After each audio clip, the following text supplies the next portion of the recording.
আসসালামু আলাইকুম, সবাইকে স্বাগত জানাই আজকের ভিডিওতে আমি দেখাবো কিভাবে পেঁয়াজের খোসার সাথে দুইটি মর্ডান্ট ব্যবহার করে আমরা কাপড়ে রং করি।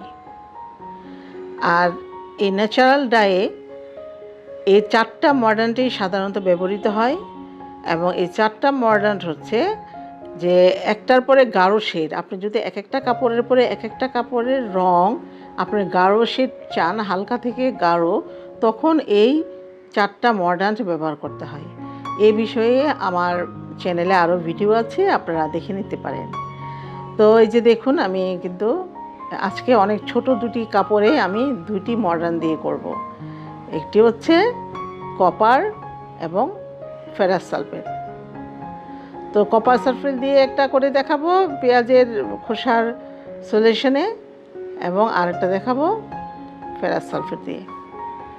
তো এই যে দেখুন, এই পেঁয়াজের খোসা, তো আমি এই বিষয়ে একটি আমার চ্যানেলে ভিডিও আছে, আপনারা ওটা দেখে নিতে পারেন। এই যে দেখুন, পেঁয়াজের খোসা দিয়ে আমি স্টক সলিউশন তৈরি করে নিয়েছি এবং সম্পূর্ণ ভিন্ন পদ্ধতিতে, মানে এভাবেই আসলে মূলত টেকসইভাবে ন্যাচারাল ডাই করা হয়।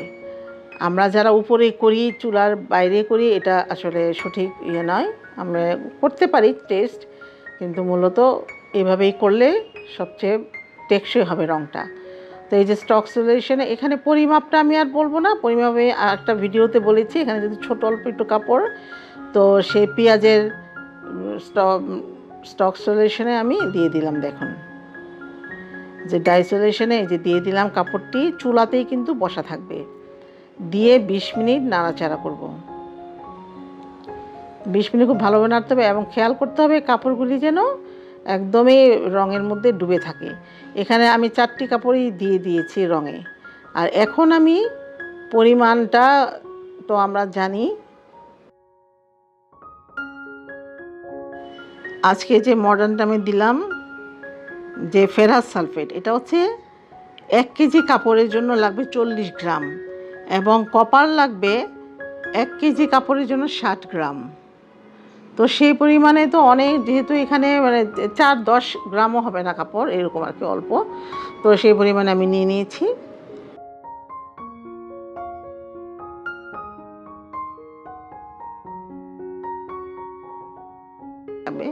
চুলার আঁচটা থাকতে হবে কিন্তু একদম মিডিয়াম লো, কারণ এই তাপমাত্রাটা থাকবে 60 থেকে 80 ডিগ্রি সেলসিয়াসে, মানে ফুটবে না পানিটা। আরেকটা হচ্ছে স্টেনলেস স্টিলের পাত্রেই কিন্তু করতে হবে, যেহেতু কেমিক্যালটা আপনি সিলভারে যদি ব্যবহার করেন তাহলে সিলভারটা নষ্ট হয়ে যাবে, আর স্টিলে করলে সবচেয়ে ভালো। এছাড়া আপনি প্লাস্টিকে তো আমরা উপরে করি।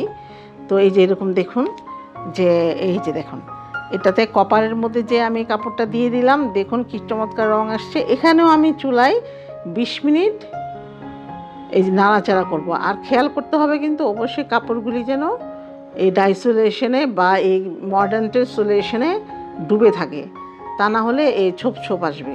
আর এইভাবে করলে খুব ভালো আসবে রঙটা। তো এরকম করে 20 মিনিট আমরা নাড়াচাড়া করে সিদ্ধ করে নিব। সিদ্ধ মানে এই যে চুলার আঁচে থাকবে। এই যে এটা দিয়েছে, আর এটা দিচ্ছি আমরা ফেরাস সালফেটের পানিতে। আমার সাথেই থাকুন, আর আমার ভিডিওটি যদি ভালো লাগে অবশ্যই সাবস্ক্রাইব করবেন, লাইক কমেন্টস দিয়ে সাথে থাকবেন, এবং আমি পরবর্তীতে ডিজাইনগুলি খুলে দেখাবো। আর এই ডিজাইনগুলি বাঁধাটা আমি আপনাদের অন্য সময় আরেকটা ভিডিওতে দেখিয়ে দিব। আমার সাথেই থাকুন।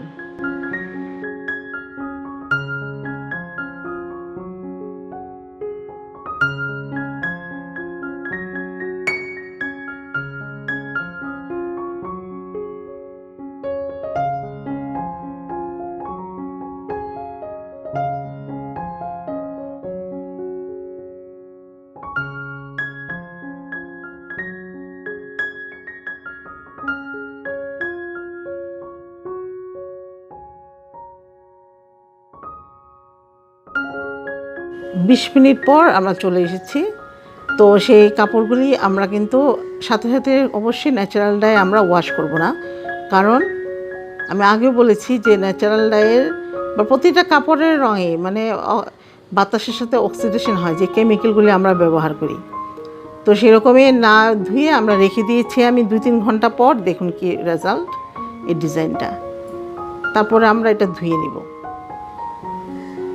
ধুয়ে নিয়েই হয়ে যাবে আমার ন্যাচারাল ডাইয়ে কপার এবং ফেরাস সালফেট দিয়ে টাই ডাই। এই বিষয়ে কোনো প্রশ্ন থাকলে আমাকে কমেন্টে জানাবেন, আর সম্পূর্ণ প্রসেসটি আমি ডেসক্রিপশন বক্সে দিয়ে দিব। ধন্যবাদ সবাইকে। আসসালামু আলাইকুম।